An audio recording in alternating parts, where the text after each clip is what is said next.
Hello बच्चों, आज हम देखने जा रहे हैं ऑपरेशंस ऑन सेट। सेट पे कौन कौन से ऑपरेशन हम परफॉर्म कर सकते हैं। सबसे पहला ऑपरेशन है हमारा इंटरसेक्शन, दूसरा है डिसजॉइंट और तीसरा है यूनियन। जो मैंने पहले लेक्चर में आपसे बात की थी, इससे पहले लेक्चर में, कि यूनियन इंटरसेक्शन जो हमने प्रॉपर्टीज़ में देखा था वो अब मैं आपको बताने जा रहा हूँ। ठीक है। सो इंटरसेक्शन मतलब ऐसा सेट, अगर दो सेट है, दो सेट में अगर कोई एक कॉमन एलिमेंट है या दो या कुछ कॉमन एलिमेंट्स है, उन कॉमन एलिमेंट्स का मिला के जो सेट मिलता है that is nothing but the intersection of two set. देखिए फॉर एग्जांपल, अगर ये है मेरा ए सेट, ये है मेरा B set. A set means what?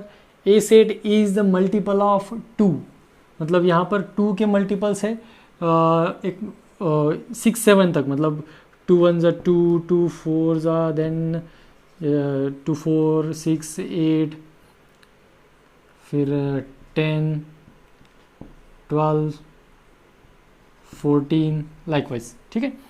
तो ये है हमारा सेट ए, जिसमें हमने मल्टीपल ऑफ 2 लिया अप टू 7। अब मैं बी सेट लेता हूँ, मल्टीपल ऑफ 5 अप टू 5, मतलब 5 1 5, 5 2 10, 5 3 15, 5 4 20 एंड 5 5 25। ठीक है। तो अब यहाँ पर हमने क्या किया, A is the set having elements 2 4 6 8 10 12 and 14। B is the set having elements 5 10 15 20 25। तो A इंटरसेक्शन B का मतलब क्या है कि इन दोनों में जो कॉमन एलिमेंट है वो कॉमन एलिमेंट का सेट। अब देखिए दोनों में कॉमन एलिमेंट कौन है? सिर्फ एक ही एलिमेंट है जो कॉमन है, that is 10। So A intersection B में क्या आया? इट इज सिंगलटन सेट, सिर्फ एक ही एलिमेंट आया ना। तो ऐसे अगर हम इसको इंक्रीज करें, अगर हम इसमें फिर ये 16 18 ले तो फिर ये 20 भी दोनों में सेम एलिमेंट कॉमन एलिमेंट आ जाता है, फिर इसमें 20 ऐड हो जाएगा। ठीक है। तो ये होता है इंटरसेक्शन। और इंटरसेक्शन का सिंबल देखिए, यदि अगर ये यूनियन का सिंबल है तो उसका उल्टा यू, ये होता है इंटरसेक्शन का सिंबल। ठीक है। This is the symbol of intersection. समझ में आया? और इसको कैसे डिनोट करते हैं? ये ए इंटरसेक्शन बी, जो भी दो सेट के नाम गिवन है उसका इंटरसेक्शन लेते हैं और उसको ऐसा उसके आगे उसका सेट बनाकर हम लिख देते हैं। ये इंटरसेक्शन कुछ हार्ड है क्या? अगर इंटरसेक्शन को वेन डायग्राम में शो करना है तो इसको ऐसे करते हैं हम। इसका सबसे पहले हम क्या करते हैं? Universal set. ठीक है। ये यूनिवर्सल सेट है, इसमें ये ए है, ये बी है, और ये जो पोर्शन है इस पोर्शन को फिर कहा जाता है ए इंटरसेक्शन बी, उसको हम ऐसा लिखते हैं। ठीक है। समझ में आया? शायद यहाँ पर आपको कोई प्रॉब्लम नहीं होना चाहिए, अगर है तो आप पूछ सकते हो, कमेंट सेक्शन में डाल सकते हो। अब डिसजॉइंट सेट, इसमें मैं कुछ एक्सप्लेन भी नहीं करूँगा, कुछ बोलूँगा भी नहीं, बस एक मैं यहाँ पर एक सेंटेंस यूज़ करना चाहता हूँ। वो सेंटेंस ऐसा है, डिसजॉइंट सेट्स मतलब ऐसे सेट जिनकी वेन डायग्राम दो अलग अलग डायग्राम बनते हैं या जिसमें कोई भी कॉमन एलिमेंट ना हो। फॉर एग्जाम्पल देखिए, अब मेरे पास नंबर्स है कुछ, मैंने यहाँ पर लिया ये 1 2 3 4 एंड 5। ये है मेरा सेट ए। और एक बी सेट है मेरा विच इज़ मल्टीपल ऑफ 12 24 36 48। ठीक है। ये मेरे दो अलग अलग सेट है। अब ये देखिए ए और बी, इसमें इंटरसेक्शन वाली कोई बात है क्या? कोई एलिमेंट इसमें कॉमन है क्या? मेरे ख्याल से तो नहीं है। ठीक है। so when there is no common element, जब उसमें कोई भी कॉमन एलिमेंट नहीं होता, then those two sets are called as disjoint set. Disjoint मतलब क्या है? उनमें कोई जॉइंट ही नहीं है, उन्होंने उसमें कोई इंटरसेक्शन ही नहीं है, that's why those two sets are called as disjoint set. उन दो सेट्स को हम क्या कहेंगे? डिसजॉइंट सेट कहेंगे। सो ये हो गया डिसजॉइंट सेट। समझ में आया? When A intersection B is equal to phi set, जब A intersection B phi set बनता है, फाई सेट मतलब उसमें एक भी एलिमेंट नहीं है, तब वो बनते हैं डिसजॉइंट सेट। और अब अगला आता है union set, union of sets. Last, union of set.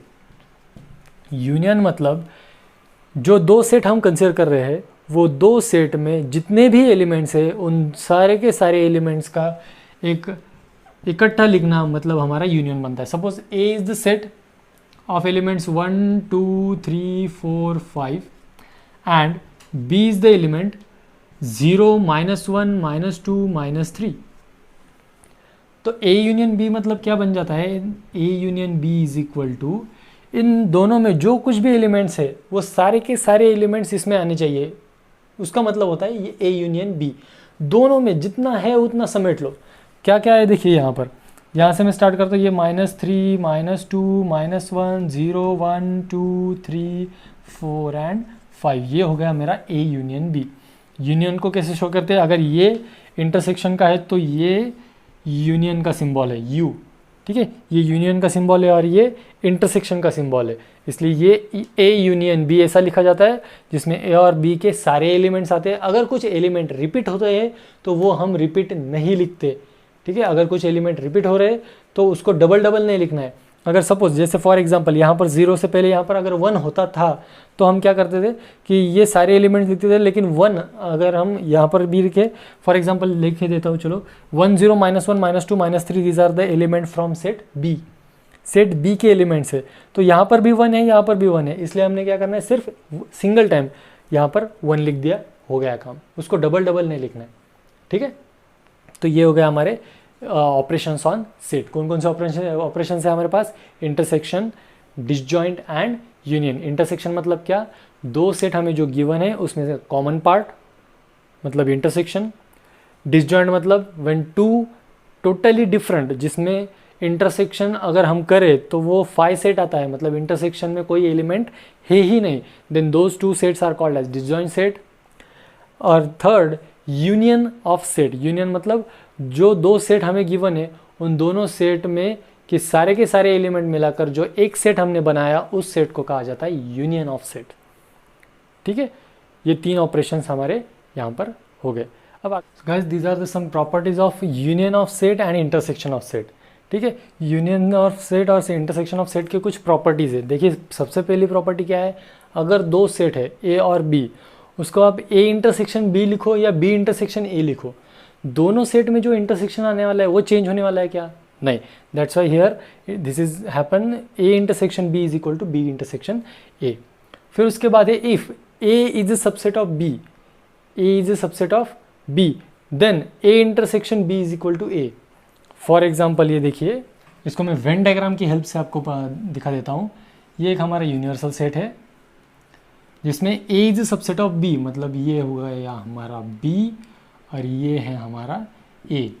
तो अब ये A is a subset of B है, मतलब ए के सारे एलिमेंट बी में है। फिर ए इंटरसेक्शन बी मतलब क्या हो गया, ए इंटरसेक्शन बी मतलब ये वाला पार्ट, वो पार्ट किसका है, वो पार्ट है ए सेट का। सो ये हो गया proof, A intersection, if A is a subset of B then A intersection B is A. यहाँ पर if A intersection B is equal to B, अगर ए और बी का इंटरसेक्शन बी मिलता है, ए और बी का इंटरसेक्शन बी मिलता है अगर, then B is subset of A. इसके एग्जैक्टली अपोजिट कंडीशन, सेकंड के एग्जैक्टली अपोजिट कंडीशन। यहाँ पर क्या था, अगर ए बी का सबसेट है तो ए और बी का इंटरसेक्शन ए मिलता है।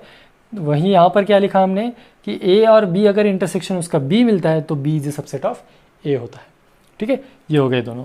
अब यहाँ पर फोर्थ प्रॉपर्टी देखिए, if A intersection B is a subset of A, A intersection B is subset of A, then A intersection B belongs to और is a subset of B. मतलब A intersection B अगर ए का subset है तो ए intersection B B का भी subset होना चाहिए। जैसे इसी किसी डायग्राम में देख लीजिए, ए इंटरसेक्शन बी अगर ये ए का सबसेट है क्या, तो है, करेक्ट है। A is a subset of A here and then A intersection B is also subset of B, B का भी तो, मतलब यहाँ पर ए इंटरसेक्शन बी में जो भी एलिमेंट्स आने वाले हैं वो एलिमेंट ए में भी रहेंगे, अगर रहेंगे तो वो बी में भी रहने चाहिए, ऑब्वियस बात है, ठीक है। ये डायग्राम से हमें समझ में आ जाएगा, ठीक है। यहाँ पर देखिए ये ए इंटरसेक्शन बी मतलब क्या है, यहाँ पर हमारा ए सेट है। अगर ये ए सेट है तो ये ए के सारे एलिमेंट बी में है ना, देयरफॉर हम क्या कह सकते हैं, A is a subset of B. फिर यहाँ पर, अब यहाँ पर क्या हुआ, ए इंटरसेक्शन बी के सारे एलिमेंट ए में है, मतलब B is also subset of A intersection B and A is also subset of A intersection B. अगर ऐसा है तो वो जो दोनों ए और बी दोनों का सबसेट बनता है। कौन? A intersection B, A set का भी और बी सेट का भी वो सबसेट बन जाता है। फिर है A intersection A dash is equal to 5। हमने लास्ट जो हमने टॉपिक पढ़ा था कॉम्प्लीमेंट का, उसी वक्त ये आपको मैंने बता दिया था। क्या होता है ए और ए कॉम्प्लीमेंट? ए और ए कॉम्प्लीमेंट मतलब क्या कि जो एलिमेंट्स यूनिवर्सल सेट में है प्रेजेंट लेकिन ए में नहीं है, जो यूनिवर्सल सेट में प्रेजेंट है लेकिन ए में नहीं है, ऐसे होते ए कॉम्प्लीमेंट वाले। ठीक है, तो वो ए और ए कॉम्प्लीमेंट इनमें कुछ कॉमन एलिमेंट रहते हैं क्या? तो नहीं रहते, इसलिए इसका इंटरसेक्शन 5 सेट होता है। ये पहले भी हमने डिस्कस कर चुके हैं। ए इंटरसेक्शन ए मतलब सेम सेट है ए, उसका इंटरसेक्शन हम उसी सेट के साथ ले रहे हैं, तो उसका आंसर जो रिजल्टेंट आने वाला है वो ए ही आएगा, वही सेट उसका रिजल्टेंट आएगा। ए हैविंग इंटरसेक्शन विथ 5 सेट मतलब नल सेट के साथ अगर आप इंटरसेक्शन करोगे तो उसमें कुछ कॉमन पार्ट आने वाला है क्या? नहीं, वो आएगा फिर 5, मतलब उसमें एक भी एलिमेंट कॉमन नहीं रहेगा, वो आएगा सिर्फ 5। ठीक है, तो ये हो गए इंटरसेक्शन के। अब हम देखने जा रहे हैं यूनियन के properties of union of sets. जैसे कि वहाँ पर हमने देखा था कि A intersection B is equal to B intersection है, वैसे ही यहाँ पर है A union B is equal to B union A. ठीक है, दोनों का यूनियन कैसे भी करो ना, दोनों के एलिमेंट एक साथ ही लिखने हैं हमें, एलिमेंट चेंज होने वाले हैं क्या? तो नहीं, that's why this is happen. If A is subset of B, if A is subset of B then A union B is equal to B. तो देखिए कैसे, if A is subset of B मतलब A के सारे element B में है, ये हो गया। If A is subset of B, A B का सबसेट है मतलब ए के सारे एलिमेंट बी में प्रेजेंट है, देन क्या हो जाता है A union B is equal to B, मतलब इनका यूनियन। देखिए ए यूनियन बी कौन सा सेट मिला हमें फाइनल करके? ये बी सेट मिला।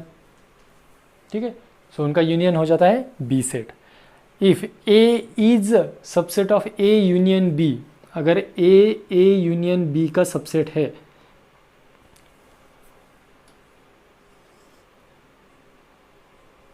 यहाँ पर देखिए ये ए और ये बी, अगर ए इज अगर अलग अलग भी निकाले हम ऐसे,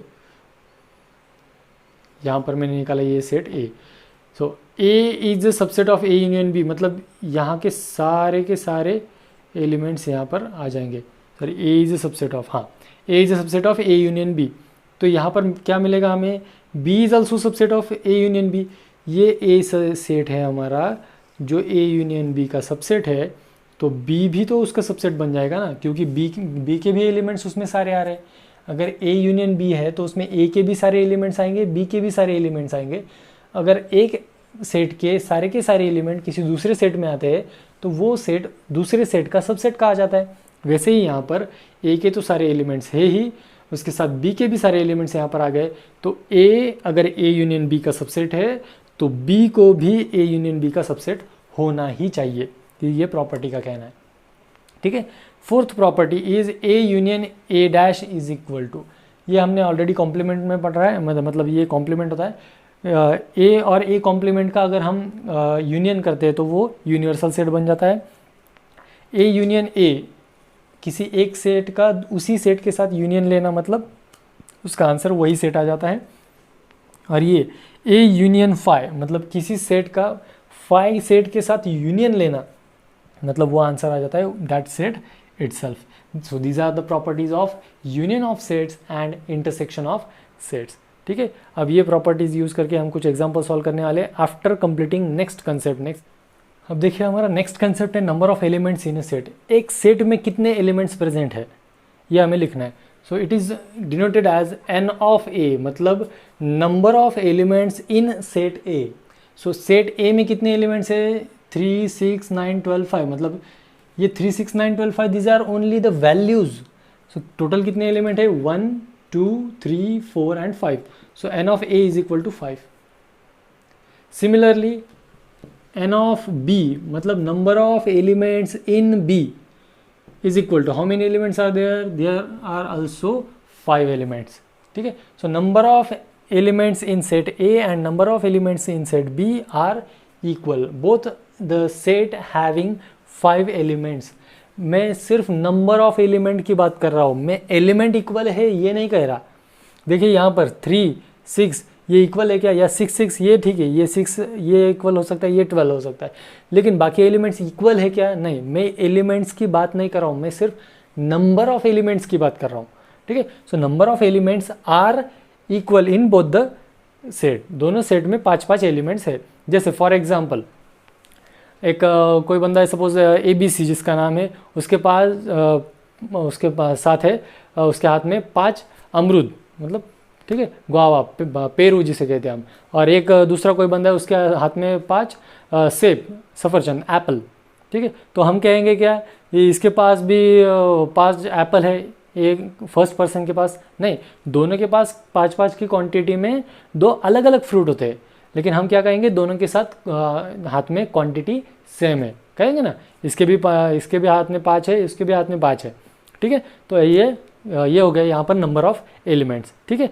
तो अब यहाँ पर क्या है, नंबर ऑफ एलिमेंट ये हमने एक सेट में देख लिया। अब हमें क्या देखिए, अब देखने जा रहे हैं हम नेक्स्ट, ये number of elements in intersection and union.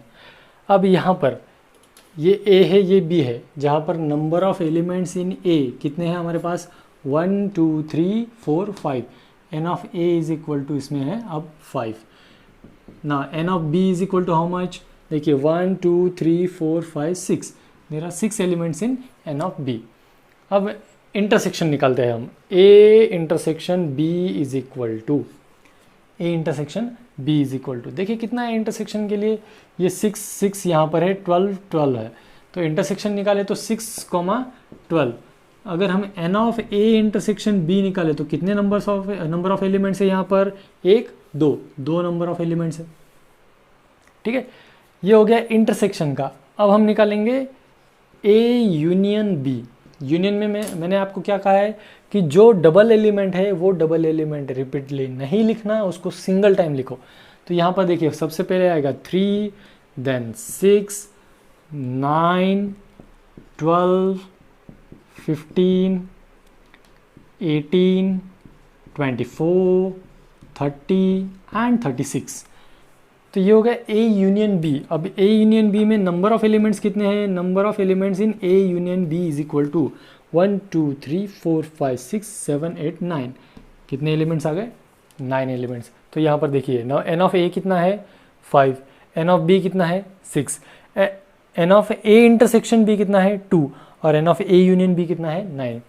अब अगर यहाँ पर ये दो और ये दो में अगर आप देखें तो एक रिलेशन मिलता है। क्या रिलेशन मिलता है, n of A plus n of B is equal to n of A intersection B plus n of A union B। सही है ना, 5 प्लस 6 11 और 2 प्लस 9 11, करेक्ट। सो रिलेशन क्या मिला हमें, n of A plus n of B is equal to n of A intersection B plus n of A union B, ठीक है। इसी से एक और फॉर्मूला हम क्या डिराइव कर सकते हैं, the formula is n of A union B is equal to n of A plus n of B minus n of A intersection B। ये याद रखिए, आगे जाके शायद आपको ये प्रोबेबिलिटी में काम आए, ठीक है। तो ये हो गया हमारा ये number of elements in intersection and union of set. फिर उसका ये एक रिलेशन भी मिला हमें, और वो भी एक रिलेशन मिला, इसी से डिराइव हमने वो रिलेशन किया है। आपके टेक्स्ट बुक में आप देख सकते हो